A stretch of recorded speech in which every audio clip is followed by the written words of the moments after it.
आप सभी को जय भोलेनाथ, जय श्री राम, जय बालाजी सरकार, जय माता रानी। तो आज हम बात करेंगे कि अच्छे लोगों के साथ बुरा क्यों होता है। आपने कभी ना कभी ये महसूस किया होगा कि आपके आसपास धर्म कर्म या पूजा पाठ करने वाले लोगों की ज़िंदगी में खुशहाली उतनी नहीं होती जितने कि दुष्ट या अधर्मी लोगों की होती है। और यह सब देखकर आपके मन में भी कभी ना कभी ये सवाल ज़रूर उठा होगा कि आखिर अच्छे लोगों के साथ बुरा क्यों होता है। तो आइए जानते हैं। अपने हिंदू धर्म ग्रंथों में भागवत गीता एक ऐसा धर्म है जिसमें मनुष्य के मन में उठने वाले हर प्रश्न का उत्तर इस ग्रंथ में आपको मिल जाएगा।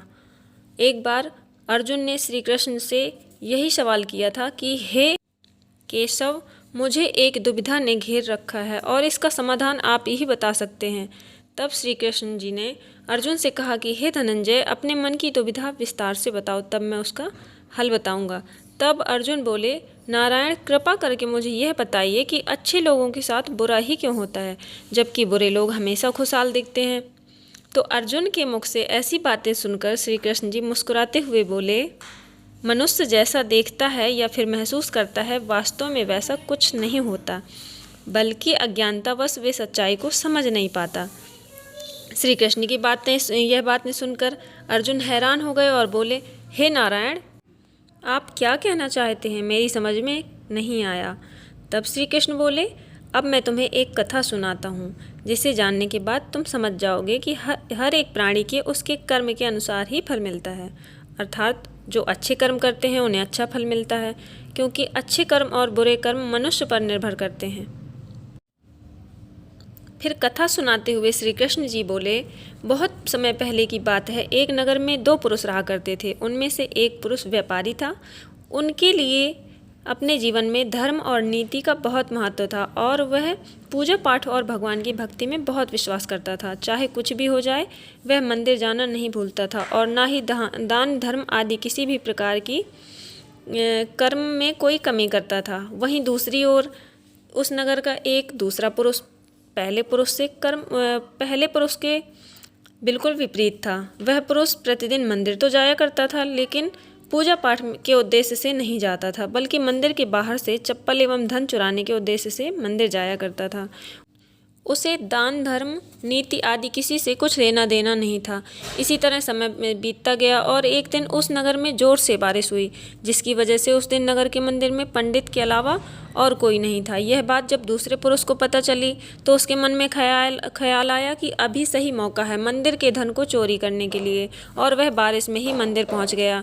और वो व्यक्ति मंदिर पहुंचकर उस पंडित की नज़रों से बचकर मंदिर के सारे धन और जेवरात चुराकर वहां से निकल गया। उसी समय धर्म कर्म में विश्वास करने वाला दूसरा पुरुष भी मंदिर पहुंचा और भगवान के दर्शन किए, परंतु दुर्भाग्य से मंदिर का पुजारी उस दूसरे पुरुष को ही चोर समझ बैठा और शोर मचाने लगा। शोर सुनकर मंदिर में भीड़ जमा हो गई और सभी लोग उस भले पुरुष को चोर समझ बैठे और उसे अपमानित करने लगे। यह देखकर वह भला व्यक्ति हैरान हो गया और उसे समझ नहीं आ रहा था कि उसके साथ क्या हो रहा है। फिर वह किसी तरह उन सब लोगों से बचकर और मंदिर से निकल गया और वहां रास्ते से जाने लगा, लेकिन दुर्भाग्य ने उसका साथ वहां भी नहीं छोड़ा। रास्ते से जाते समय एक गाड़ी ने उस व्यक्ति को घायल कर दिया। फिर वह लड़खड़ाते हुए वह पुरुष रास्ते से घर को जाने लगा। तो रास्ते में जाते जाते उस व्यक्ति की मुलाकात उस दुष्ट व्यक्ति से हुई जो मंदिर से धन चोरी करके जा रहा था। वह दुष्ट व्यक्ति झूमता नाचता हुआ खुशी से जा रहा था और वह यह बोलता हुआ जा रहा था कि आज तो मेरी किस्मत ही चमक गई, एक साथ इतना सारा धन मिल गया। यह बातें उस भले आदमी ने सुन ली और उसे हैरानी हुई और क्रोधित होकर घर जाकर उसने भगवान की सारी फ़ोटो निकालकर फेंक दी और भगवान से नाराज़ होकर अपना जीवन व्यतीत करने लगा। समय बीतता गया और उन दोनों पुरुषों की मृत्यु हो गई और वे यमराज के पास पहुँचे। उस भले पुरुष ने बगल में उस दुष्ट व्यक्ति को खड़े देखकर यमराज से पूछ ही लिया कि मैं तो हमेशा अच्छे कर्म करता था, पूजा पाठ धर्म कर्म आदि में विश्वास रखता था, जिसके बदले जीवन भर मुझे अपमान दर्द और दुख ही मिला, और इस अधर्म करने वाले पापी व्यक्ति को अपार धन और इसका जीवन सुखी से गुजरा, ऐसा क्यों? इस पर यमराज ने उस व्यक्ति को बताया कि पुत्र, तुम गलत सोच रहे हो। जिस दिन तुम्हें गाड़ी से टक्कर लगी थी उस दिन वास्तव में तुम्हारे जीवन का आखिरी दिन था, परंतु तुम्हारे किए गए अच्छे कर्मों के कारण ही तुम्हारी मृत्यु एक छोटी सी दुर्घटना में परिवर्तित हो गई। और इस दुष्ट व्यक्ति के किस्मत में राजयोग था, परंतु इसके दुष्ट कर्मों की वजह से इसका राजयोग एक छोटे मोटे धन की चोरी में ही बदल गया।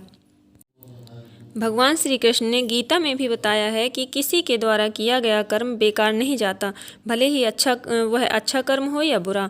तो उम्मीद है कि इस कथा के माध्यम से आपको समझ में आ गया होगा। अगर वीडियो पसंद आई है तो वीडियो को लाइक करें, सब्सक्राइब करें और शेयर करना न भूलें, और कमेंट में जय श्री राम जरूर लिखें। जय सिया राम।